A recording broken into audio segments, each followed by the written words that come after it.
Hospital में doctors Arya को एक प्राइवेट कॉन्वर्सेशन के लिए बुलाते हैं और बताते हैं कि गायत्री और अनु के ब्लड पैरामीटर्स में अनयूजुअल सिमिलैरिटीज हैं जो बहुत रेयर होती हैं और फ्यूचर में डिटेल टेस्ट की ज़रूरत पड़ेगी। आर्या ये सुनकर अंदर से हिल जाता है क्योंकि उसे गायत्री की पुरानी बातें, उनका बंद कमरा और उनका अधूरा दर्द याद आने लगता है। आर्या डॉक्टर से कहता है कि फ़िलहाल माँ की रिकवरी पर ध्यान दिया जाए, लेकिन उसके दिमाग में सवालों की आंधी चलने लगती है।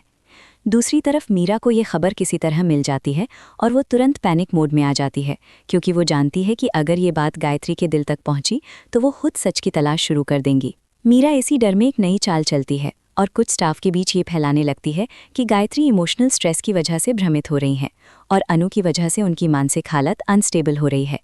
मीरा चाहती है कि डॉक्टर्स और आर्या भी गायत्री की यादों को डिल्यूजन समझें ताकि सच को गंभीरता से ना लिया जाए।